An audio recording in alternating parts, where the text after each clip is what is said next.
ನಿಮಗೆ ಗೊತ್ತಾ, ನಮ್ಮ ಗ್ರಹ ಭೂಮಿ ಪಕ್ಕದಲ್ಲಿರೋ ಶುಕ್ರ ಗ್ರಹದ ಒಂದು ದಿನ ಅದರ ಒಂದು ವರ್ಷಕ್ಕಿಂತ ದೊಡ್ಡದಾಗಿರುತ್ತೆ ಅಂತ. ನಾವೆಲ್ಲ ಈಗ ಪ್ರತಿದಿನ ಯೂಸ್ ಮಾಡು ಅಮೆಜಾನ್ ಕಂಪ್ನಿಯ ಮೊದಲ ಹೆಸರು ಕಡಾಬ್ರಾ ಅಂತ ಇತ್ತು ಅಂತ ನಿಮಗೆ ಗೊತ್ತಾ ಸೌರವ್ಯೂಹದ ಅತ್ಯಂತ ಬಿಸಿಯಾದ ಗ್ರಹ ಯಾವುದು ಅಂತ? ನಮಸ್ಕಾರ ಸ್ನೇಹಿತರೆ, ಚಾನಲ್ಗೆ ಸ್ವಾಗತ. ಈ ವಿಡಿಯೋದಲ್ಲಿ ನಾವು 3 ಅಮೇಜಿಂಗ್ ಮತ್ತು ಕುತೂಹಲಕಾರಿಯಾದ 3 ಫ್ಯಾಕ್ಟ್ಸ್ಗಳನ್ನ ತಿಳ್ಕೊಳ್ಳೋಣ. ಒನ್ ಸೆಕೆಂಡ್, ಕನ್ನಡ ಫ್ಯಾಕ್ಟ್ ಬಗ್ಗೆ ಸ್ವಾಗತ. ಬನ್ನಿ ವಿಡಿಯೋ ಶುರು ಮಾಡೋಣ.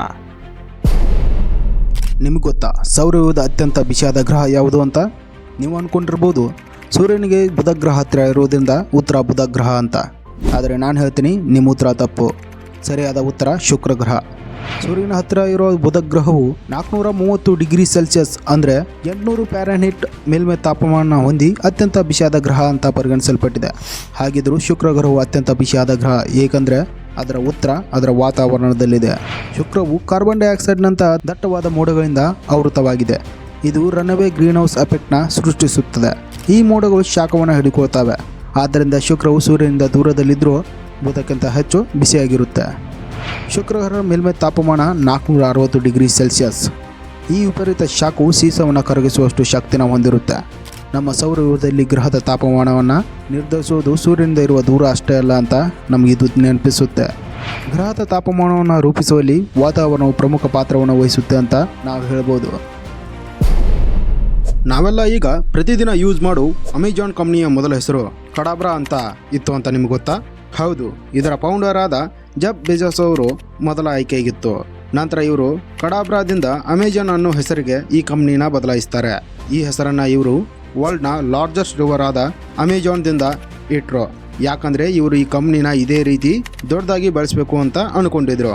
ಬೆಜೋಸ್ ರವರು ಅಮೆಜಾನನ್ನು ವಾಷಿಂಗ್ಟನ್ನಲ್ಲಿರೋ ಒಂದು ಬಾಡಿಗೆ ಮನೆಯ ಗ್ಯಾರೇಜ್ನಲ್ಲಿ 1995ರಲ್ಲಿ ಸ್ಟಾರ್ಟ್ ಮಾಡ್ತಾರೆ. ಇವರು ಇದರ ಫಂಡಿಂಗ್ನ ಇವರ ಪೇರೆಂಟ್ಸ್ ಹತ್ರ ಇಸ್ಕೋತಾರೆ. ಮೊದಲು ಒಂದು ಬುಕ್ ಸ್ಟೋರ್ ಆಗಿ ಪ್ರಾರಂಭವಾದ ಈ ಅಮೆಜಾನ್ ಕಂಪನಿ ಈಗ ಅಂದಾಜು ಎಲ್ಲ ವಸ್ತುಗಳನ್ನು ಮಾರಾಟ ಮಾಡೋ ಒಂದು ದೊಡ್ಡ ಇ ಕಾಮರ್ಸ್ ಕಂಪನಿಯಾಗಿ ಬೆಳೆದು ನಿಂತಿದೆ.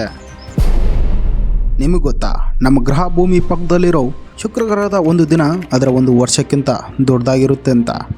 ಅದು ಸರಿ, ಇದು ಆಶ್ಚರ್ಯ ಅನಿಸಿದ್ರು ಸತ್ಯನೇ. ಅದು ಹೇಗಂತ ನೋಡುವ ಬನ್ನಿ. ಶುಕ್ರ ಗ್ರಹವು ನಂಬೋಕ್ಕಾಗದೇ ಇರುವಷ್ಟು ನಿಧಾನವಾಗಿ ತಿರುಗುತ್ತೆ. ಭೂಮಿಯ ದಿನಗಳಿಗೆ ಹೋಲಿಸಿದರೆ ಶುಕ್ರ ತನ್ನ ಅಕ್ಷದ ಮೇಲೆ ಒಂದು ಪೂರ್ಣ ಸುತ್ತನ್ನು ಪೂರ್ಣಗೊಳಿಸೋಕೆ ಸುಮಾರು 243 ದಿನಗಳನ್ನು ತೆಗೆದುಕೊಳ್ಳುತ್ತೆ. ಅದನ್ನು ನಾವು ಶುಕ್ರ ಗ್ರಹದ ಮೇಲಿನ ಒಂದು ದಿನ ಅಂತೀವಿ. ಆದರೆ ಇಲ್ಲಿ ಟ್ವಿಸ್ಟ್ ಏನಂದರೆ, ಶುಕ್ರ ಸೂರ್ಯನನ್ನು ಪರಿಭ್ರಮಿಸೋಕೆ ಅಂದರೆ ಸೂರ್ಯನ ಒಂದು ಸುತ್ತೋಕೆ 225 ದಿನಗಳನ್ನು ಮಾತ್ರ ತೆಗೆದುಕೊಳ್ಳುತ್ತೆ. ಇದನ್ನು ನಾವು ಶುಕ್ರದ ಮೇಲಿನ ಒಂದು ವರ್ಷ ಅಂತೀವಿ. ಹಾಗಾಗಿ ಶುಕ್ರ ತನ್ನ ಒಂದು ದಿನಾನ ಮುಗಿಸೋಕ್ಕೂ ಮುಂಚೆನೇ ತನ್ನ ಒಂದು ವರ್ಷನ ಮುಗಿಸಿರ್ತಾನೆ ಅಂತ ಹೇಳ್ಬೋದು. ಸಿಂಪಲ್ ಆಗಿ ಹೇಳೋದಾದರೆ, ನೀವು ಶುಕ್ರನ ಮೇಲೆ ನಿಂತಿದ್ದೀರಿ ಅಂದ್ಕೊಳ್ಳಿ. ಅಲ್ಲಿ ನೀವು ಸೂರ್ಯ ಹುಟ್ಟೋದು ಮತ್ತು ಮುಳುಗೋದನ್ನು ಶುಕ್ರನ ವರ್ಷದಲ್ಲಿ ಕೇವಲ ಒಂದು ಬಾರಿ ಮಾತ್ರ ನೋಡ್ಬೋದು. ಅದು ಶುಕ್ರನ ವರ್ಷಕ್ಕಿಂತಲೂ ಹೆಚ್ಚು ಸಮಯನ ತೆಗೆದುಕೊಳ್ಳುತ್ತೆ. ಹೀಗೆ ಆಗೋದಕ್ಕೆ ಕಾರಣ ಶುಕ್ರನ ಅಸಾಮಾನ್ಯ ತಿರುಗುವಿಕೆ. ಅಂದರೆ ಇದು ಭೂಮಿ ಸೇರಿದಂತೆ ಇತರ ಗ್ರಹಗಳ ತಿರುಗುವ ವಿರುದ್ಧ ದಿಕ್ಕಿನಲ್ಲಿ ಸೂರ್ಯನ ಸುತ್ತ ತಿರುಗುತ್ತೆ. ಇದು ಶುಕ್ರ ಗ್ರಹಣ ಸೌರವ್ಯೂಹದ ಅತ್ಯಂತ ಆಕರ್ಷಕ ಗ್ರಹವನ್ನಾಗಿ ಮಾಡುತ್ತೆ. ವಿಡಿಯೋನ ಪೂರ್ತಿ ನೋಡೋದಕ್ಕೆ ನನ್ನ ಧನ್ಯವಾದಗಳು. ಹಾಗೆ ವಿಡಿಯೋ ಇಷ್ಟ ಆದರೆ ಲೈಕ್ ಮಾಡಿ, ಶೇರ್ ಮಾಡಿ, ಕಮೆಂಟ್ ಮಾಡಿ. ಹಾಗೆ ಈ ಚಾನಲ್ನ ನಿಮ್ಮ ಸ್ನೇಹಿತರೊಂದಿಗೆ ಹಂಚ್ಕೊಳ್ಳಿ. ಮತ್ತೆ ಮುಂದಿನ ವಿಡಿಯೋದಲ್ಲಿ ಇನ್ನೂ ಕುತೂಹಲಕಾರಿಯಾದ ಫ್ಯಾಕ್ಟ್ಗಳೊಂದಿಗೆ ಮತ್ತೆ ಸಿಗೋಣ ಅಂತ ಹೇಳ್ತಾ ಈ ವಿಡಿಯೋನ ಇಲ್ಲೇ ಮುಗಿಸ್ತೇನೆ. ಅಲ್ಲಿವರೆಗೂ ಓಕೆ ಬಾಯ್, ಮತ್ತೆ ಸಿಗೋಣ.